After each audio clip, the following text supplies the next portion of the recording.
Hey guys, it's Ian from SS8000 Cars, and we're down in Ashford with the Panamera E-Hybrid, and I wanted to do a sort of a general quick run round of the car, show you inside, but not really do too many details, because what I'm trying to do at the moment is I'm trying to build up a bit of life experience with the car, so when I do the full review, which will be in a couple of weeks time, maybe 3 weeks time, I actually get the opportunity to talk to you about what it's like to own and drive a hybrid, because even after a couple of weeks over the Christmas period and New Year period, I've discovered that it's not quite what I expected, and some of that's good and some of that's maybe not so good, and we'll chat about that during the full review. But today what I wanted to do was really just run around the exterior of the car. As you can see, I've got it set up in the lowered suspension. It's got the Sport Design Pack, which gives us the side skirts, which are painted in the colour of the car, the lower front spoiler, and a rear diffuser with the exhaust integrated into the rear skirts. It's got the full LED lights, as you can probably see, which they're monstrous, absolutely fantastic. And it's got the Sports Design wheels in satin platinum 21 inches, which I think they look good. I have to be honest with you, I really think the satin platinum finish is perfect as a contrast for the black exterior.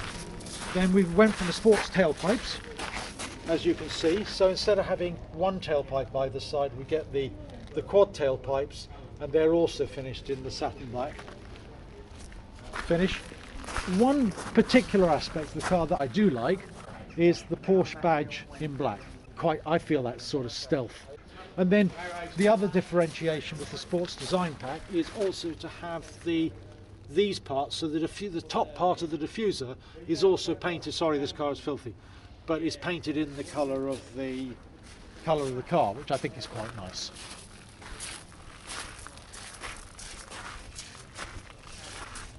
Inside, as you all know at this stage probably, I went for the club brown interior, which is truffle, and the sports seats, which I particularly like because they have the extra bolsters at the top. I went for the stitching in the same colour because I thought probably that was enough. We have the Alcantara roof together with the panoramic roof, which on the outside is glass all the way along, and on the inside is two separate glass roofs.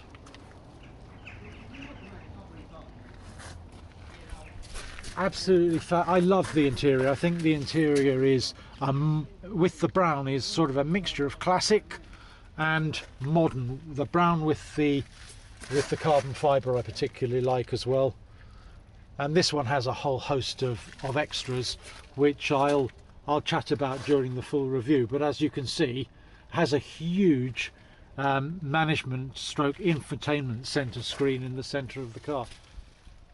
Probably the largest sat nav that I've ever come across, although I know Mercedes in their S-Class have a large central screen as well. I like the round dials, you know, I think the round dials are nice.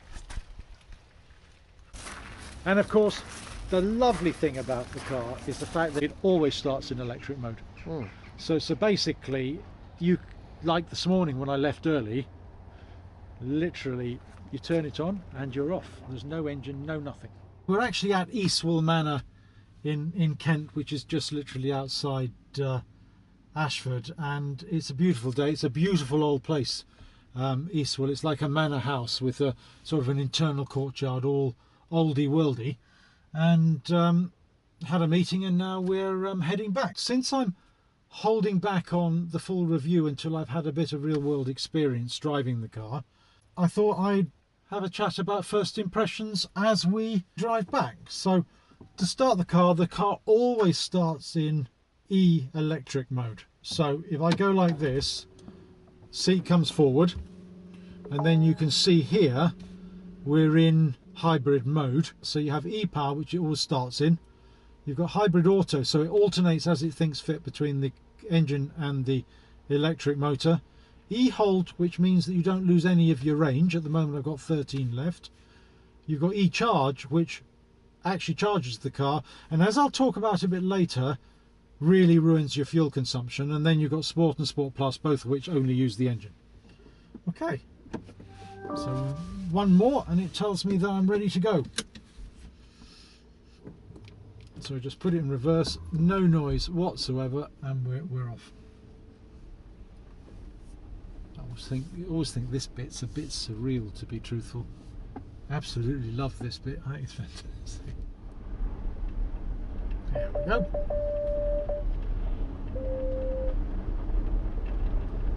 Don't seem to remember those gates being quite so close when I used to come down in the Golf. The Golf R is actually a very good size. This is fundamentally quite a big car, which I think I've mentioned to you guys in the past. I mean, it's really a substantial machine, and you have to be aware of that, obviously. But it's no less easy to use. I think you just have to become accustomed to the dimensions. So I love the screens on this, and even I have to say, the touch screen stuff on the center console, once you get used to where everything is, it's quite intuitive, and I'll chat through that at a slightly later date. But you can see, you know, we're running on e-power alone, so there's no engine noise whatsoever, because the engine simply isn't on. As if you can see, you can tell from the rev counter. Now I want to try and preserve my electric range, so I'm going to go on to e-hold, which in theory means you don't lose any of the reserves you've got in terms of the range you have on your battery power. But still, as you can see, it didn't start the engine, so I suppose it knows what it's doing. Just going to get us out of the grounds of Eastwell Manor, and then we'll be on our way, and with a bit of luck the engine will kick into gear. 8-speed PDK box, I like it actually. It's very flexible, obviously when the engine is running, that is. Right, put our foot down a little bit harder, you can hear the engine coming.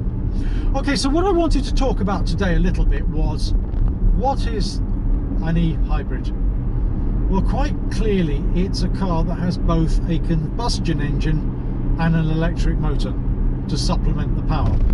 The combustion engine kicks out about 330 HP and the electric power is about 136, giving a combined total of 462, I believe.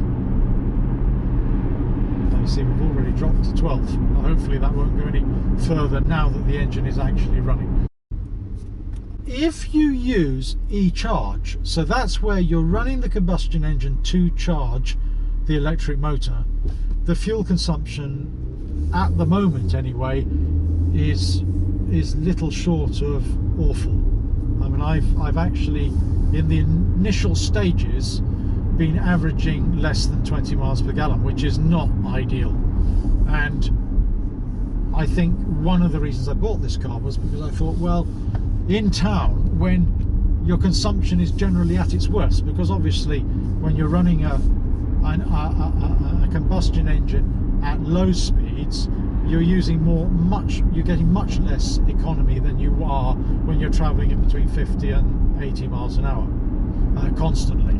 So I thought, you know, this would be an extremely economical car, and obviously you have the opportunity to charge the car in the garage, but it does take about 6 to 8 hours from zero.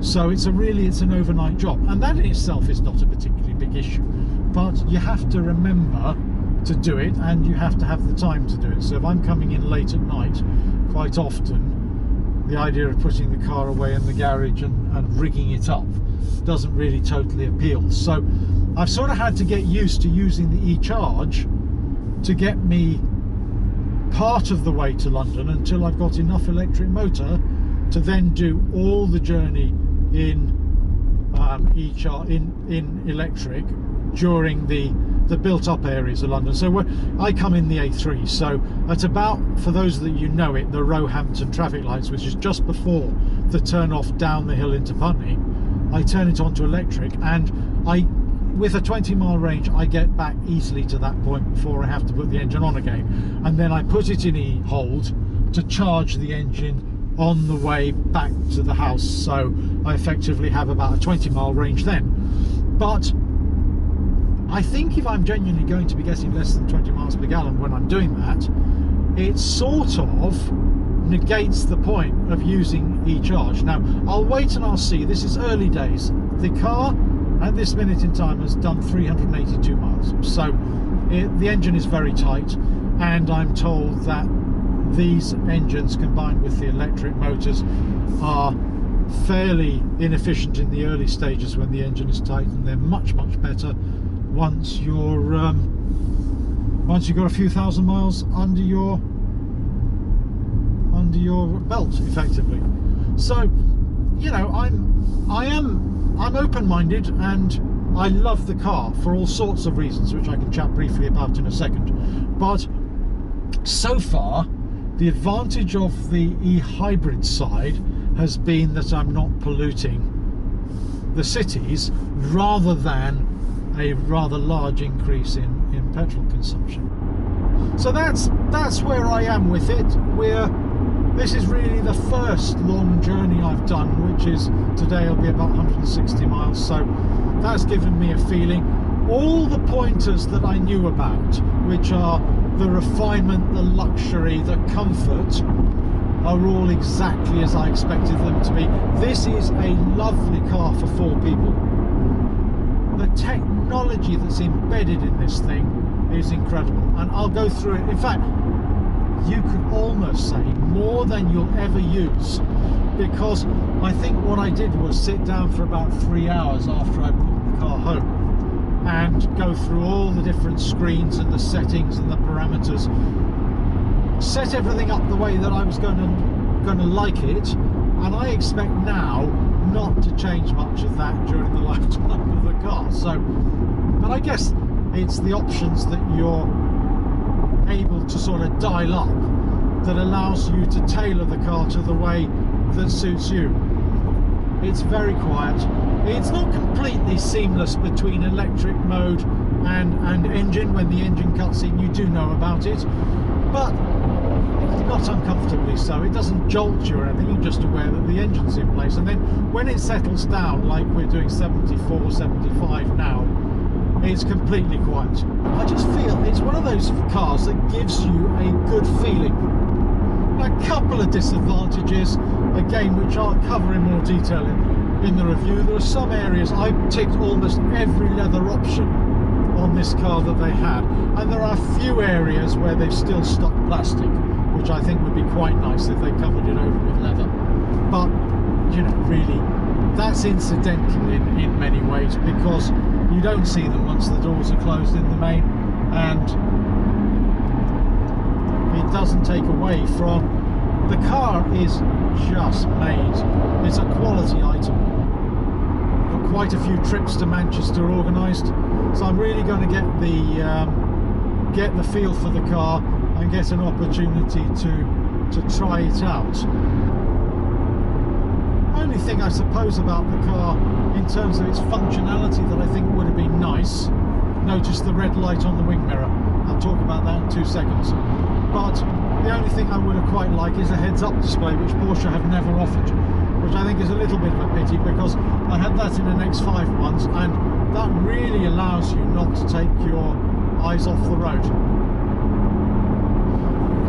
The red light is obviously denoting the fact there's a car in my blind spot. That is one of the most useful features I've ever had on a car. I really like that, because I'm notoriously bad about looking around, which you should do anyway, having said that, but I'm notoriously bad at looking around. That adds an extra facet for me to be able to see if there's a car in the blind spot.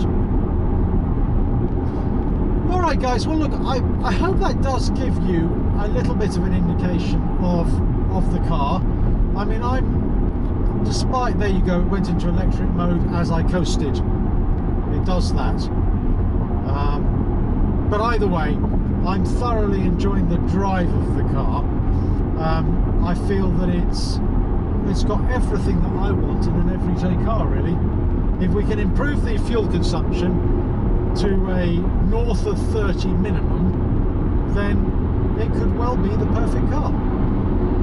Alright guys, it's Ian from SS8000 Cars signing off. Thanks very much for watching.